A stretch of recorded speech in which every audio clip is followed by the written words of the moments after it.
O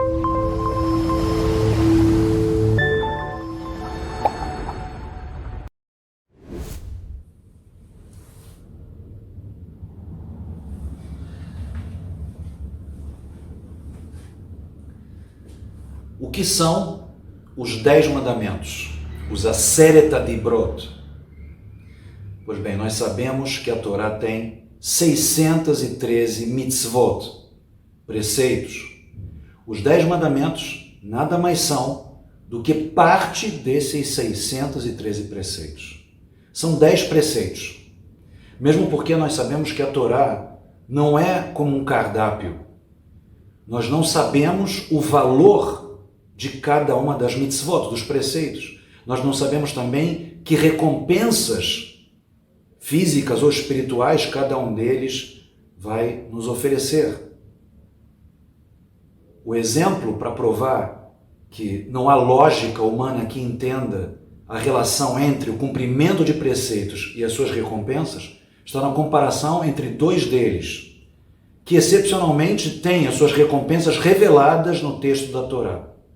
O primeiro é um dos 10 mandamentos, o 5º mandamento: e honrarás a teu pai e a tua mãe. Recompensa, vida longa. O outro preceito aparece em Deuteronômio, se chama Shiluach Aken, o envio do ninho. A pessoa está interessada nos filhotes ou nos ovos que tem no ninho que ele encontrou no caminho. Ele deve afugentar a ave-mãe antes de pegar os filhotes ou os ovos para si. Recompensa para esse preceito tão simples, vida longa.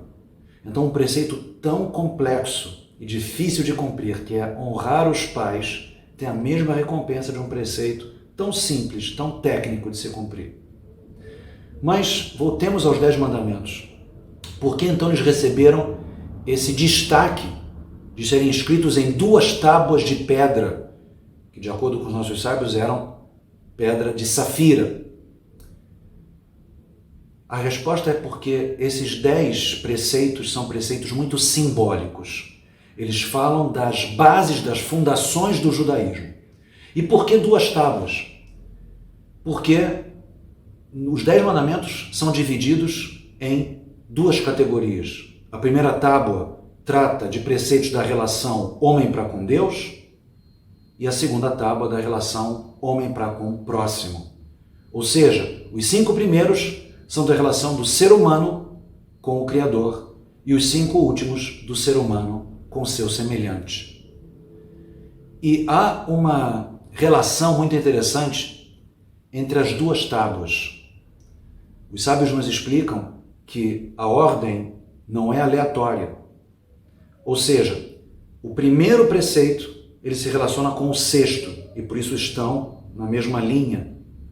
O segundo se relaciona com o 7º, o terceiro com o 8º, o 4º com o 9º e o 5º com o 10º. Que relação é essa? Vamos ter que citar os 10 para poder entender. O primeiro preceito é: eu sou o eterno teu Deus que te tirou da terra do Egito. Que na verdade não é um mandamento, é uma declaração. É como se Deus estivesse dizendo: bem, esse que fez todos os milagres, as pragas do Egito e abriu o mar, e hoje vos fala aqui do Monte Sinai, sou eu, o Criador do universo. É praticamente uma declaração de crença em Deus, que não precisa ser uma ordem, é uma coisa óbvia.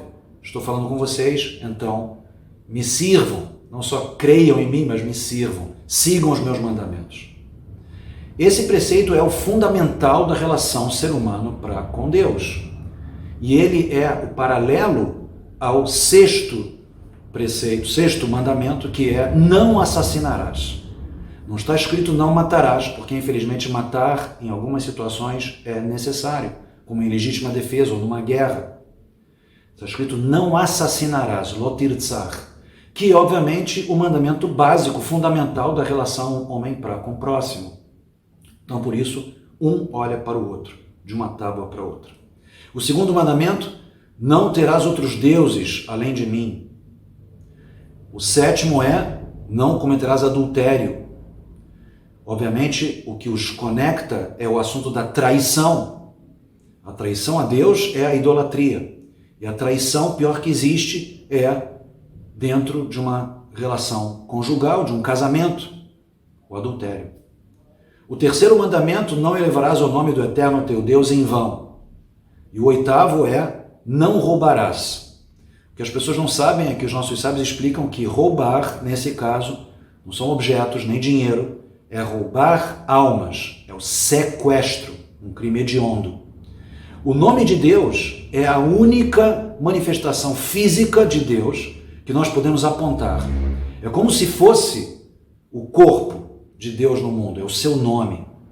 Então, a má utilização do nome de Deus é análoga a gente desrespeitar o corpo de outro ser humano, querendo dominá-lo, prendê-lo, controlar a sua vida, que é o sequestro. O quarto mandamento é o do Shabat. E o Shabat é o testemunho da criação do mundo e também o testemunho da saída do Egito. E qual é então o nono mandamento? Não prestarás falso testemunho. Um crime gravíssimo. Ou seja, o testemunho da criação do mundo e os testemunhos dos tribunais terrestres que nós devemos depor com veracidade. O quinto mandamento, honrarás a teu pai e tua mãe. E o décimo, não cobiçarás nada que é do próximo, tem uma relação íntima. Porque nós temos que ter pelos nossos pais uma gratidão eterna por tudo que eles fazem pela gente, por tudo que, junto com Deus, eles nos proporcionaram. E nós temos livre-arbítrio dentro da limitação de como fomos criados. Nós não escolhemos em que família nós vamos nascer, com que características físicas e intelectuais. E dentro dessa limitação nós temos um livre-arbítrio infinito. Ora, é análogo ao mandamento de não cobiçar, em que nós devemos ser satisfeitos e contentes com a nossa parte, com aquilo que nos cabe. E uma educação bem feita, bem desenvolvida pelos pais e representados também pelos seus representantes, os mestres, os professores, os rabinos, todos os líderes que ensinam o judaísmo e a Torá, é uma educação que se baseia muito nisso, de que sejamos satisfeitos com a nossa parte, com o que Deus nos deu, e que não tenhamos nenhuma cobiça, nenhum olho grande, ainará, ou inveja, ou ciúmes do que as outras pessoas possuem. Então vejam a relação incrível que existe entre os 5 primeiros mandamentos da tábua da relação ser humano para com Deus e os 5 últimos da tábua da relação ser humano com seu semelhante. Reflitamos sobre tudo isso e lembremos que os 10 mandamentos nada mais são do que parte do grupo maior de preceitos da Torá que somam 613. É isso aí.